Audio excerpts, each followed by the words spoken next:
Capítulo 10. O espalhafato do miraculoso e o declínio do inferno. As filhas do alto sacerdote Anius transformavam o que quisessem em trigo, vinho ou óleo. Atalida, filha de Mercúrio, foi ressuscitada diversas vezes. Esculápio ressuscitou Hipólito. Hércules arrastou Alceste de volta da morte. Eris retornou ao mundo após passar uma quinzena no inferno. Os pais de Rômulo e Remo foram um deus e uma virgem vestal. O Paládio caiu do céu na cidade de Troia. O cabelo de Berenice virou uma constelação. Dê-me o nome de algum povo no qual prodígios incríveis não foram realizados, especialmente quando pouca gente sabia ler e escrever. Voltaire, Milagres e Idolatria. Uma velha fábula conta o castigo que levou um fanfarrão que vivia contando e recontando a mesma história sobre um salto realmente estupendo que uma vez dera na ilha de Rhodes. Nunca, ao que parecia, alguém testemunhara um salto em distância tão heróico. Embora o narrador jamais se cansasse da história, o mesmo não se podia dizer de sua audiência. Finalmente, quando ele mais uma vez tomou o fôlego para relatar a história da grande façanha, um dos presentes o silenciou dizendo com rispidez: "E que Rhodes, e que salta. Aqui é Rhodes, salte aqui." Da mesma maneira que profetas e visionários e grandes teólogos parecem ter desaparecido, também a era dos milagres parece ter ficado em algum lugar no passado. Se os religiosos fossem sensatos, ou tivessem confiança em suas convicções, deveriam dar as boas-vindas ao eclipse dessa era de fraude e mistificação. Mas a religião, mais uma vez, desacredita a si mesma, provando ser insuficiente para satisfazer os fiéis. Acontecimentos reais ainda são requeridos para impressionar os crédulos. Não temos dificuldade em ver isso quando estudamos os curandeiros e mágicos e adivinhos de culturas antigas ou mais remotas. Obviamente foi uma pessoa esperta que primeiro aprendeu a predizer um eclipse e então usou esse evento planetário para impressionar e intimidar sua plateia. Antigos reis no Camboja calculavam o dia em que os rios Mekong e Bassac começariam a súbita enchente anual para se juntar, e sob a terrível pressão da água, com efeito pareceriam estar revertendo seu curso de volta para o grande lago em Tonle Sap. Relativamente em pouco tempo, havia uma cerimônia na qual o líder de indicação divina surgia e parecia ordenar as águas que corressem para trás. Moisés, às margens do Mar Vermelho, podia muito bem ter percebido uma coisa dessas. Em tempos mais modernos, o espetaculoso rei Sihanouk do Camboja explorou esse milagre natural com considerável efeito. Considerando tudo isso, é surpreendente como alguns desses milagres sobrenaturais parecem agora insignificantes.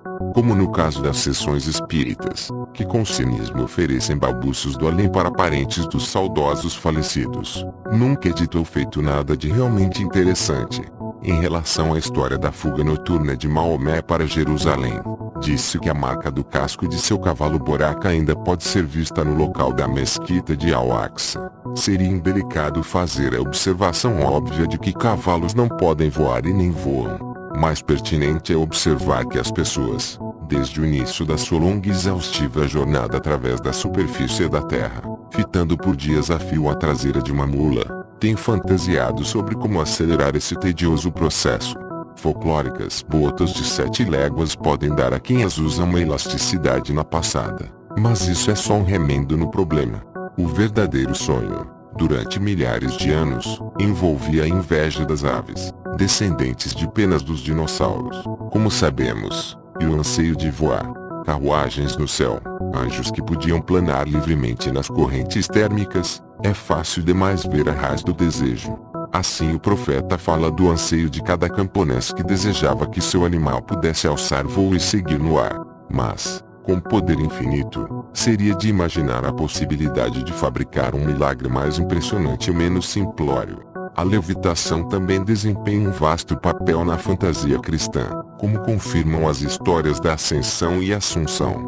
Naquela época, pensava-se que o céu era uma bacia e o clima comum uma fonte de portento e intervenções. Dada essa patética e limitada visão do cosmo, o acontecimento mais trivial podia parecer milagroso, enquanto um acontecimento realmente capaz de nos estarrecer, tal como o sol parar de se mover, podia ainda assim parecer um fenômeno local. Assumindo que um milagre seja uma mudança favorável na ordem natural, a última palavra sobre o tema foi escrita pelo filósofo escocês David Hume, que nos concedeu livre-arbítrio sobre o assunto.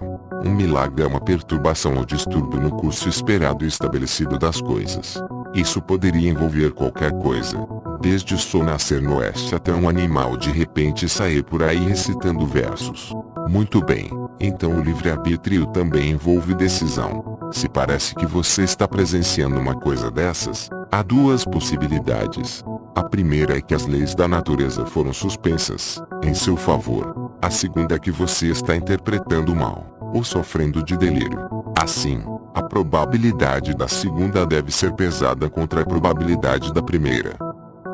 Se você só ouve um relato do milagre de segunda ou terceira mão, as chances precisam ser ajustadas em conformidade com isso antes de decidir dar crédito a uma testemunha que alega ter visto algo que você não viu. E se você está separado da visão por muitas gerações, e não tem corroboração independente, as chances precisam ser ajustadas ainda mais drasticamente. Mais uma vez poderíamos recorrer ao confiável Ockham, que nos advertiu para não multiplicar contingências desnecessárias. Logo, permita-me dar um exemplo antigo e um moderno. O primeiro é a ressurreição corporal e o segundo são os OVNIs. Os milagres têm declinado, em seu assombroso impacto, desde os tempos antigos. Além disso, os mais recentes que nos foram oferecidos têm sido bastante espalhafatosos. A notória liquefação anual do sangue de São Genaro em Nápoles, por exemplo, é um fenômeno que pode ser, e tem sido, facilmente repetido por qualquer conjurador competente. Grandes mágicos seculares como Ariadne e James Randi demonstraram com facilidade que levitar, caminhar no fogo, mergulhar na água e dobrar colheres, tudo isso pode ser executado, em condições de laboratório, para expor a fraude e salvaguardar o cliente incauto de ser esfolado. Em todo caso, milagres não justificam a verdade da religião que os pratica. Arão supostamente venceu os mágicos do faraó numa competição aberta, mas não negou que eles também eram capazes de realizar prodígios. No entanto, por algum tempo não tem sido alegada nenhuma ressurreição, e nenhum xamã que se propõe a fazê-la concordou em reproduzir seu truque de modo a sustentar um desafio. Logo, devemos perguntar a nós mesmos, será que a arte da ressurreição desapareceu? Ou estamos nos baseando em fontes duvidosas? O Novo Testamento em si é uma fonte altamente duvidosa. Um dos achados mais espantosos do professor Bart Ehrman é que o relato da ressurreição de Jesus no Evangelho de Marcos só foi acrescentado muitos anos depois. Mas, segundo o Novo Testamento, a coisa podia ser feita de modo quase lugar comum. Jesus conseguiu 2 vezes, nos casos de outras pessoas, levantando tanto Lázaro quanto a filha de Jairo, e parece que ninguém achou que valia a pena entrevistar qualquer um dos sobreviventes para perguntar acerca de suas extraordinárias experiências. E tampouco parece que alguém guardou algum registro sobre esses 2 indivíduos terem morrido outra vez ou não, ou então como morreram. Se permaneceram imortais, então entraram para a antiga companhia do judeu errante, que foi condenado pelo cristianismo inicial a ficar andando para sempre depois de ter encontrado Jesus na via dolorosa, e esse sofrimento foi infligido a um mero espectador para realizar a profecia, que de outra forma não teria se realizado, de que Jesus viria novamente durante o tempo de vida de pelo menos uma pessoa que o virá na primeira vez. No mesmo dia em que Jesus encontrou o desafortunado vagabundo, ele próprio foi executado com revoltante crueldade, momento em que, conforme o Evangelho de Mateus 27, os sepulcros se abriram e os corpos de muitos santos que haviam morrido foram ressuscitados. E, deixando as sepulturas, logo após a ressurreição de Jesus, entraram na cidade santa e apareceram para muitas pessoas. Isso parece incoerente, uma vez que os cadáveres ao que parece se ergueram no momento da morte na cruz e da ressurreição, mas é narrado no mesmo tom casual que o terremoto, o rasgo no véu do templo, 2 outros eventos que não atraíram a atenção de nenhum historiador, e os comentários reverentes do centurião romano. Essa suposta frequência de ressurreição só serve para solapar o caráter único daquele por meio de quem a humanidade obteve perdão dos pecados. E não há culto ou religião antes ou depois, de Osíris ao vampirismo e o voodoo, que não se apoia em alguma crença inata nos mortos-vivos. Até hoje, os cristãos discordam quanto ao que acontecerá no dia do juízo. Você receberá de volta sua velha carcaça de corpo que já morreu, ou será reequipado ganhando alguma outra forma. Por enquanto, e fazendo uma revisão até mesmo das alegações feitas pelos fiéis, pode-se dizer que a ressurreição não provaria a verdade da doutrina do homem morto, nem sua paternidade, nem a probabilidade de um novo retorno em forma carnal e irreconhecível. Todavia, mais uma vez, muita coisa está sendo provada. A ação de um homem que se apresenta de forma voluntária para morrer por seus semelhantes é universalmente encarada como nobre. A alegação adicional de não realmente morto torna todo o sacrifício uma trapaça exibicionista. Logo, aqueles que dizem que Cristo morreu pelos nossos pecados, quando ele de forma nenhuma morreu de verdade, estão fazendo uma afirmação que é falsa em seus próprios termos, não tendo testemunhos confiáveis ou consistentes. Por exemplo, no que se refere ao período de tempo necessário para certificar uma tão extraordinária alegação, estamos enfim autorizados a dizer que temos o direito, se não a obrigação, de nos respeitarmos o suficiente para desacreditar a coisa toda. Isso é, a menos que, ou até que, seja apresentada uma evidência superior, o que até agora não ocorreu, e alegações excepcionais exigem evidência excepcional.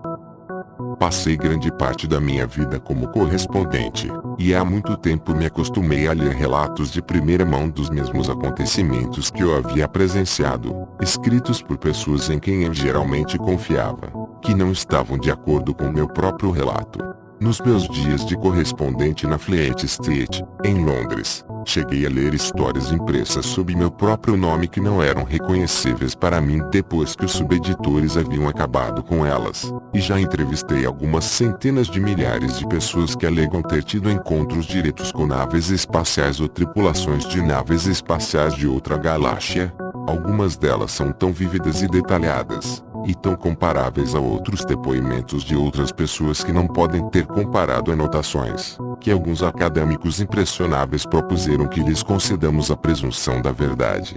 Mas aqui entra a óbvia razão camista de por que seria absolutamente errado fazê-lo. Se a enorme quantidade de contatos e abduzidos estão dizendo uma partícula mínima de verdade, então se conclui que seus amigos alienígenas não estão tentando manter sua existência em segredo. Bem, nesse caso, então por que não ficam parados quietos por algo mais que uma única foto rápida? Nunca foi fornecido um rolo de filme não editado, muito menos um pedacinho de metal não existente na Terra, ou uma minúscula amostra de tecido.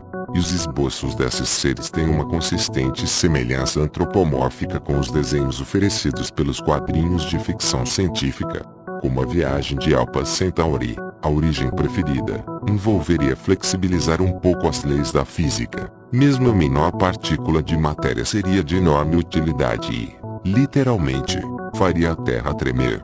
Em vez disso, nada, isto é, exceto o crescimento de uma imensa superstição nova, baseada numa crença em textos e cacos ocultos que são acessíveis apenas a alguns poucos privilegiados. Bem, eu já vi isso antes. A única decisão responsável é suspender ou conter qualquer julgamento até que os devotos apareçam com alguma coisa que não seja meramente infantil. E estenda-se isso ao presente, onde estátuas de virgens ou santos são anunciadas chorando ou sangrando. Mesmo que eu não pudesse facilmente apresentar você a gente capaz de produzir efeito idêntico nas horas vagas, usando gordura de porco e outros materiais, ainda assim me perguntaria por que uma divindade se contentaria em produzir um efeito tão insignificante. Acontece que sou uma das pouquíssimas pessoas que já tomaram parte na verificação de uma causa de santidade, como a Igreja Católica Romana chama. Em junho de 2001, fui convidado pelo Vaticano para testemunhar numa audiência sobre a beatificação de Agnes Bojaxhiu, uma ambiciosa albanesa que se tornara muito conhecida pelo seu nome de guerra, Madre Teresa, embora o então Papa tivesse abolido o famoso ofício de advogado do diabo, para melhor confirmar e canonizar um número enorme de novos santos. A igreja ainda era obrigada a buscar testemunho de críticos, e assim encontrei-me representando o diabo, por assim dizer, pro bono. Eu já havia ajudado a expor um dos milagres ligados ao trabalho dessa mulher. O homem que originalmente a tornou famosa era um distinto, ainda que tolo, evangelista, mais tarde católico, britânico chamado Malcolm Muggeridge.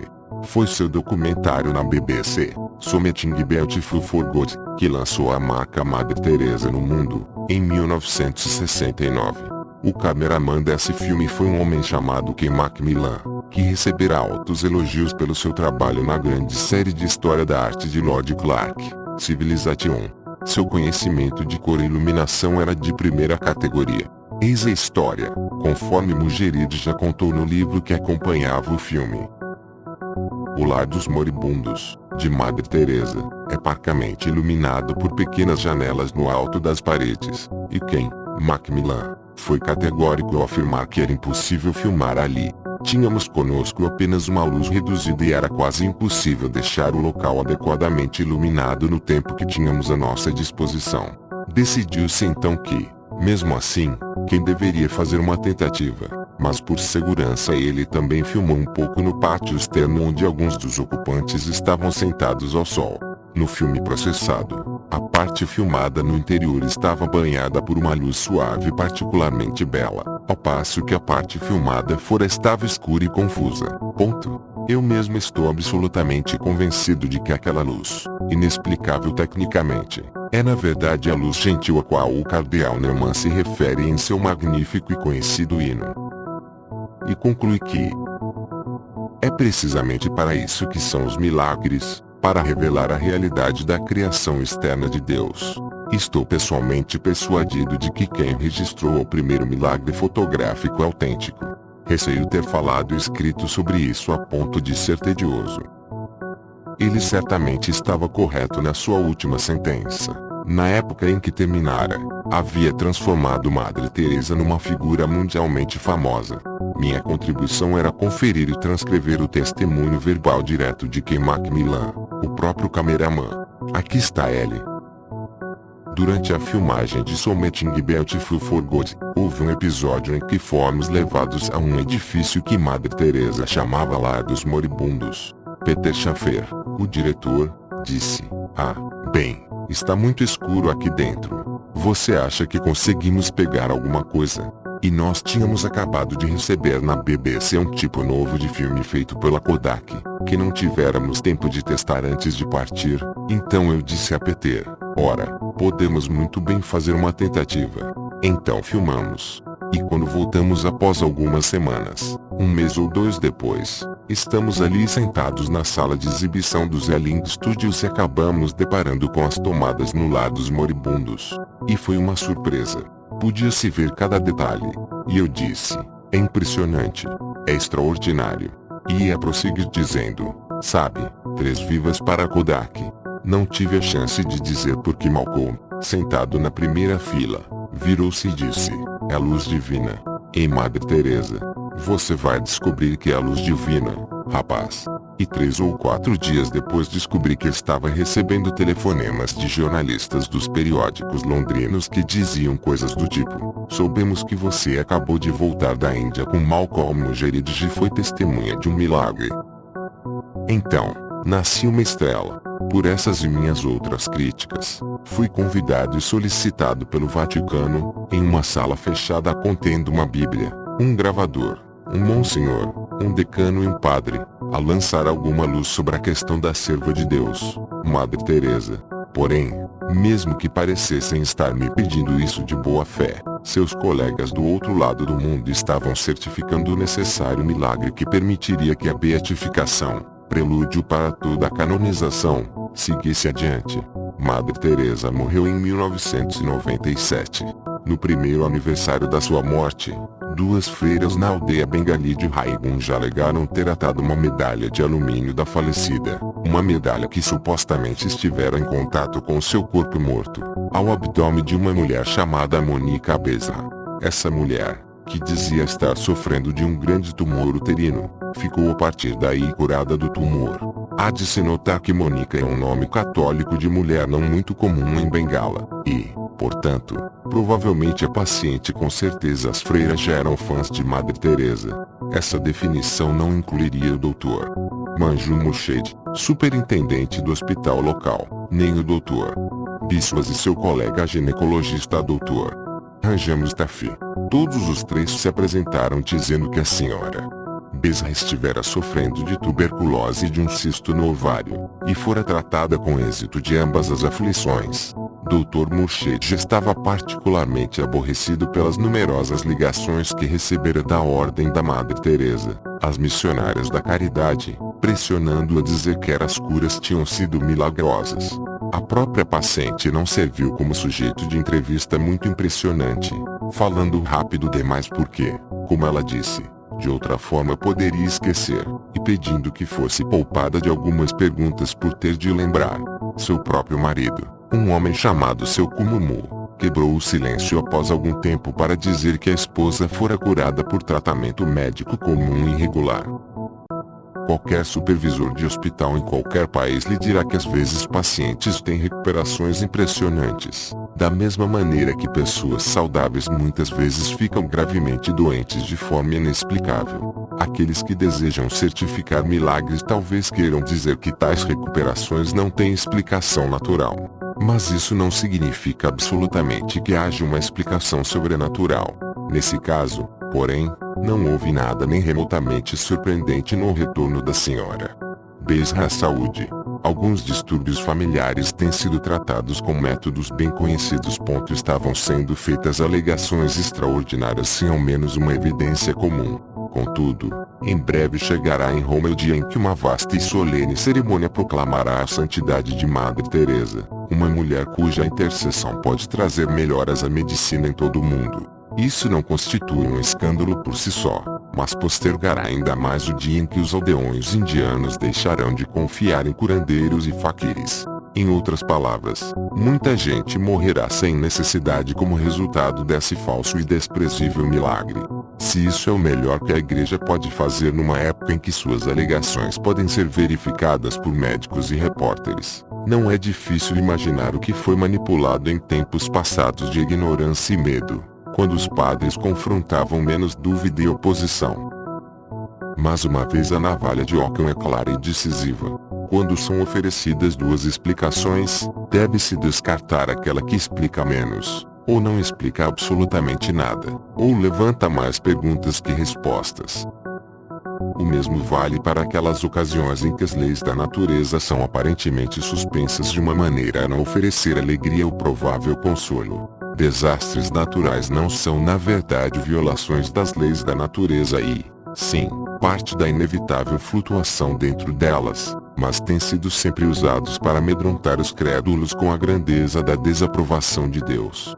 Os primeiros cristãos, operando em zonas da Ásia Menor onde terremotos eram e são frequentes, reuniam multidões quando um templo pagão desabava, instando as pessoas a se converterem enquanto ainda era tempo. A colossal explosão vulcânica em Krakatoa no fim do século XIX provocou uma enorme guinada para o Islã entre a aterrorizada população da Indonésia. Todos os livros sagrados falam animadamente de enchentes, furacões, raios e outros portentos. Após o terrível tsunami asiático de 2004, e após a inundação de Nova Orleans em 2005, homens bastante sérios e cultos como o arcebispo da Cantuária ficaram reduzidos ao nível de camponeses estupidificados quando agonizaram em público tentando interpretar a vontade de Deus nessa questão. Mas ao se ater a mera premissa, baseada num conhecimento absolutamente certo, de que vivemos num planeta que ainda está esfriando, tem um núcleo fundido, falhas e fendas na crosta, e um sistema climático turbulento, então simplesmente não é necessária tamanha ansiedade. Tudo já está explicado. Não consigo ver por que os religiosos são tão relutantes em admitir isso. Essa admissão os libertaria de todas as questões fúteis sobre por que Deus permite tanto sofrimento.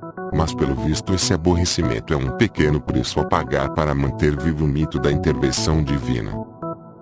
A suspeita de que uma calamidade pode ser também uma punição é ainda mais útil na medida em que permite uma infinidade de especulação. Depois de Nova Orleans, que sofreu de uma combinação letal por ter sido construída abaixo do nível do mar e negligenciada pela administração Bush, fiquei sabendo por um importante rabino em Israel que essa era a vingança pela evacuação dos colonos judeus da faixa de Gaza, e pelo prefeito de Nova Orleans, que não realizara o seu próprio trabalho com excepcional maestria, que esse era o veredicto de Deus sobre a invasão ao Iraque. Você pode mencionar nessa situação os seus próprios pecados favoritos, como fizeram os reverendos Patty Robertson e Jerry Falwell após a imolação do World Trade Center. Nesse caso, a causa próxima devia ser buscada e encontrada na rendição dos Estados Unidos ao homossexualismo e ao aborto. Alguns egípcios antigos acreditavam que a sodomia era a causa de terremotos. Aguardo o reviver dessa interpretação com força especial quando a falha de San Andreas manifestar seu próximo tremor sob a Gomorra que é São Francisco. Quando os destroços enfim se assentaram no Marco Zero, descobriu-se que 2 pedaços de uma viga rompida ainda estavam de pé em formato de cruz, e muitos comentários assombrados resultaram daí. Como toda arquitetura sempre envolveu vigas cruzadas, seria de surpreender que uma característica dessas não aparecesse. Admito que eu teria ficado impressionado se os escombros tivessem formado uma estrela de Davi ou uma estrela com um crescente, mas não há registro de que isso tenha alguma vez ocorrido em qualquer lugar, mesmo em locais onde a população local pudesse ficar impressionada com o fato. E lembre-se, os milagres devem supostamente ocorrer sob o comando de um ser que é onipotente, além de onisciente e onipresente. Seria de esperar a ocorrência de exibições mais magníficas do que as que parecem sempre acontecer. A evidência para a fé, portanto, parece deixar a fé com aspecto ainda mais fraco do que se ela ficasse de pé sozinha, sem qualquer apoio. O que pode ser afirmado sem evidência também pode ser desprezado sem evidência. Isso é ainda mais verdadeiro quando a evidência eventualmente oferecida é tão esfarrapada e em interesse próprio. O argumento de autoridade é o mais fraco de todos os argumentos. Ele é fraco quando enunciado de segunda ou terceira mão, o bom livro diz, e é ainda mais fraco quando enunciado de primeira mão, como toda criança sabe ao ouvir o pai ou a mãe dizer porque eu estou mandando, e como todo pai ou mãe sabe quando se vê reduzido a pronunciar as palavras que um dia julgou tão inconvincentes. Não obstante, é preciso certo salto de outro tipo para se ver afirmando que toda religião é inventada por mamíferos comuns e não possui nenhum segredo ou mistério. Por trás do véu de Oz, não há nada a não ser blefe. Será que isso pode realmente ser verdade? Como alguém que sempre se impressionou pelo peso da história e da cultura, eu continuo me fazendo essa pergunta. Será então que foi tudo em vão? A grande luta dos teólogos e eruditos, e os estupendos esforços de pintores e arquitetos e músicos para criar algo duradouro e maravilhoso que servisse de testemunho para a glória de Deus? De jeito nenhum. Para mim não importa se Homero foi uma pessoa ou muitas, ou se Shakespeare era um católico secreto ou um agnóstico no armário. Eu não deveria sentir o meu próprio mundo destruído se o maior escritor sobre amor e tragédia e comédia imoral fosse finalmente revelado como tendo sido o tempo todo o Conde de Oxford. Embora deva acrescentar que para mim é importante sua autoria exclusiva, e eu ficaria entristecido e diminuído em saber que o homem era Bacon. Shakespeare tem muito mais proeminência moral do que o Talmud ou o Corão ou qualquer relato das assustadoras contendas das tribos de Idade da Pedra. Mas há muita coisa a ser aprendida e apreciada no exame da religião e, com frequência, nos encontramos de pé sobre os ombros de distintos escritores e pensadores que certamente eram superiores intelectuais e até mesmo morais. Muitos deles, no seu tempo, rasgaram e destruíram o disfarce da idolatria e do paganismo, e até mesmo arriscaram-se ao martírio em disputas com seus próprios correligionários. No entanto, chegou agora um momento na história em que até um pigmeu como eu pode reivindicar saber mais, e não só por mérito próprio, e ver que a destruição final de todo o disfarce já passou da hora. Entre elas, as ciências da crítica textual, arqueologia, física e biologia molecular demonstraram que os mitos religiosos são falsos e criados pelo homem, e também tiveram êxito em desenvolver explicações melhores e mais esclarecidas. A perda da fé pode ser compensada pelos assombros mais novos e maiores que temos diante de nós, bem como por uma imersão na quase miraculosa obra de Homero e Shakespeare, Milton e Tolstói e Proust, toda ela também criada pelo homem, embora às vezes nos perguntemos se é isso mesmo, como no caso de Mozart. Posso dizer isso como alguém cuja fé secular tem sido abalada e descartada, não sem sofrimento. Quando eu era marxista, não mantinha minhas opiniões como uma questão de fé, mas tinha sim a convicção de que algum tipo de teoria unificada de campo poderia ter sido descoberta. O conceito de materialismo histórico e dialético não era absoluto e não tinha qualquer elemento sobrenatural, mas tinha sim seu elemento messiânico, na ideia de que um momento derradeiro poderia chegar, e com toda certeza tinha seus mártires e santos e doutrinadores e, após algum tempo, seus papados rivais mutuamente excomungadores. E teve também seus cismas, inquisições e caças a hereges. Fui membro de uma seita dissidente que admirava Rosa Luxemburgo e Leon Trotsky, e posso decididamente dizer que nós também tínhamos nossos profetas. Rosa Luxemburgo parecia quase uma combinação de Cassandra e Jeremias quando trovejou as consequências da Primeira Guerra Mundial, e a grande biografia em 3 volumes de Leon Trotsky escrita por Isaac Deutscher tinha o título Profeta, em seus 3 estágios: armado, desarmado e banido. Quando jovem, Deutscher fora treinado para o rabinato, e teria dado um brilhante talmudista, assim como Trotsky. Eis o que diz Trotsky, antecipando o gnóstico Evangelho de Judas, sobre a forma como Stalin assumiu o comando do Partido Bolchevique. Dos 12 apóstolos de Cristo, somente Judas revelou-se traidor, mas se tivesse adquirido poder, teria representado os outros 11 apóstolos como traidores, e também todos os apóstolos menores, que Lucas enumera como 70. E aqui, nas arrepiantes palavras de Deutscher, eis o que aconteceu quando as forças pró-nazistas na Noruega forçaram o governo a negar asilo a Trotsky e deportá-lo mais uma vez, para vagar pelo mundo até encontrar a morte.